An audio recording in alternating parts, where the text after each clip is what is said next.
Hey y'all, Olivia Hermosa from TikTok. If you like those true crimes and verified stories, make sure you smash that like and subscribe button to Petty Tupac TV.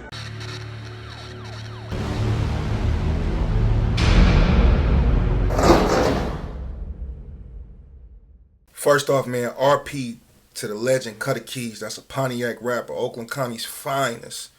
If y'all don't know, y'all not familiar with Pontiac. Pontiac, a mini Detroit. And ain't no Flint, or Chicago, but it goes down up there. A lot of poverty. It's a small city surrounded by some luxurious suburbs. It's out there by Novi, Ward Lake, Bloomfield Hills.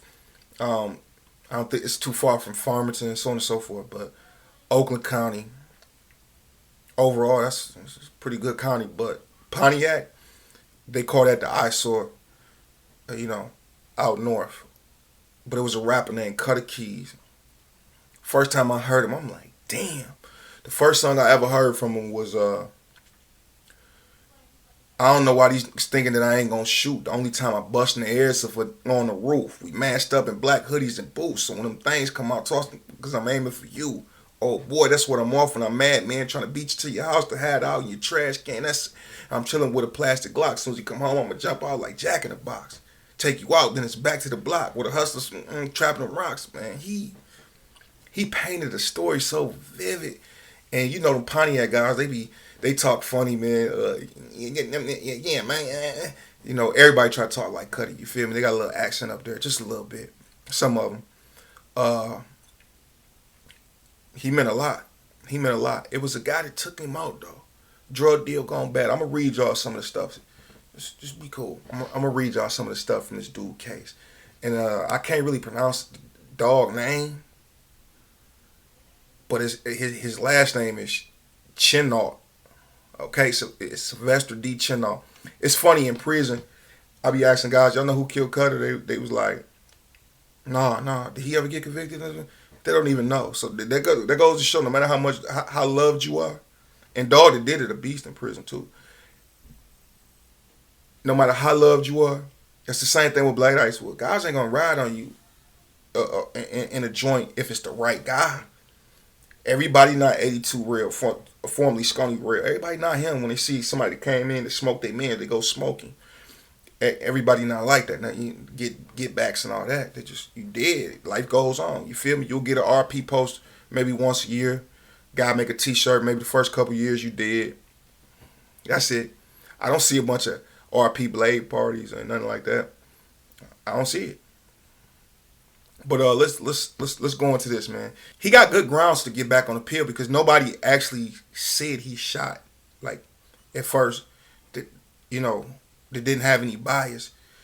Kind of crazy. You gotta go look up the whole appeal. The defendant's conviction of felony murder and possession of a firearm during the commission of a felony arose out of shooting death of Keith Harris in Pontiac, Michigan on June 29, 2008. Harris was a cocaine dealer who often used Jared Chambers as a middleman to connect with buyers. Chambers occasionally contacted Harris through Harris' girlfriend, Heather Holloway. Keith is just Kutta Keyz. Heather Holloway, that's his girlfriend, white girl, I believe. Read this story a long time ago. On June 29, 2008, Chambers arranged a transaction between the defendant and Harris. The defendant and Chambers, together with several others, gotta be the stupidest, 7 other people you wouldn't did a crime with, met Harris on a side street in Pontiac. Harris pulled up behind the defendant's car. Holloway was in Harris' passenger seat as both Chambers and the defendant approached Harris' car. Shots were fired at Harris, and he was struck in the head. Crumbs. The Pontiac Police Department conducted an investigation and interviewed Holloway on June 29th and June 2nd, 2008, and Chambers on June 30th, 2008. All of these interviews were video recorded. Holloway also produced 2 written statements, one after each interview, and Detective Stephen Whitbart summarized the interviews in an incident report. Holloway's written statements and the police report summarizing them were both provided to the defense counsel before trial, but the video recordings were not. That's the grounds. Holloway was more forthcoming in her second interview than in the first. At first, in the first interview, Holloway told the police that the 2 unknown men walked up to the car and shot Harris during her interview, which took place after Harris died on June 30th, 2008. Holloway said that Harris had been shot as a part of a drug deal. Although Holloway identified the defendant in a photo array, neither of Holloway's written statements mentioned Chambers' presence.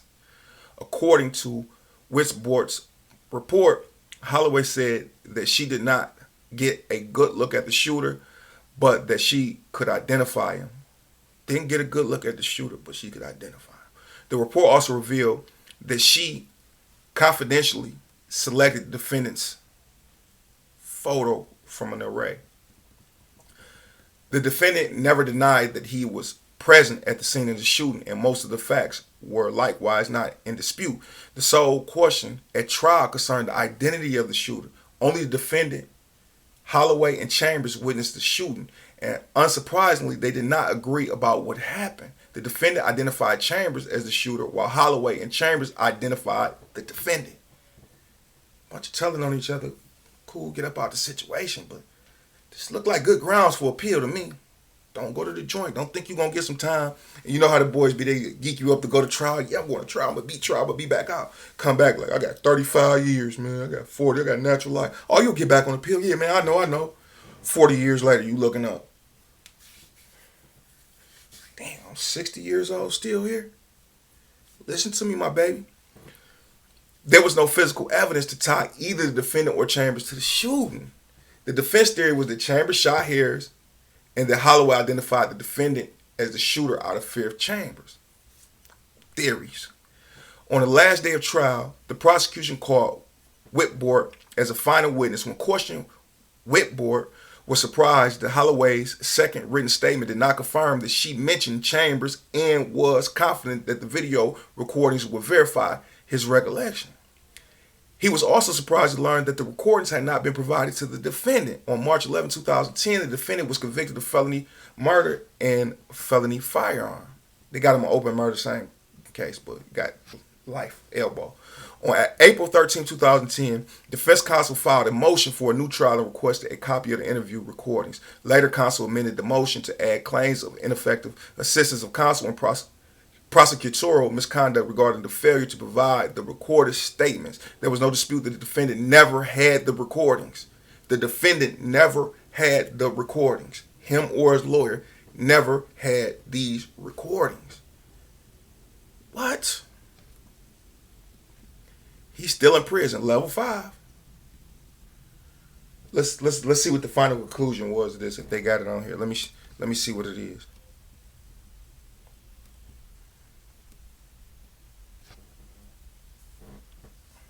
Nothing was found. We conclude that Brady does not support the adoption of a diligence requirement, and we therefore overrule Lester. In order to establish a Brady violation, the defendant need only demonstrate that the government suppressed evidence that is both favorable to the defendant and material, because the defendant cannot establish that the suppressed evidence in the case was material. He cannot prevail on either his Brady claim or his claim of ineffective assistance of counsel. Therefore, we affirm the result reached by the Court of Appeals. Hey, it's funny, I took a test at the Church of Scientology, which I love, but I failed the test. They said the test said that I couldn't read. It was clearly I could read. I just thought I'd mention that, man. This is crazy. I probably should actually be back in court. I bet he wish he took that 27-year cop that I heard he got offered. 27 years when you're young and you ain't been in prison and got a bunch of long rap shit you ain't used to living in and out of the penitentiary. 27 years. That sounds like a long time, baby. Long time. Kutta Keyz was love. Dog in there, nobody touched dog. Dog aggressive monster in that joint. For sure. Dog aggressive monster. I ain't gonna put nothing else on his name. Like I said, I ain't here to expose people or put them on blast or nothing like that. I had to think about stuff like that, man. You know, I'm not saying that he was on some other folly, but I can go into depth about certain things. I'm just not. Forget it. He already doing natural life in prison. It's really unclear who killed him. That's probably why it was open murder. It's really unclear, but they went to rob him. They was all involved in events. He got the bulk of the punishment, man.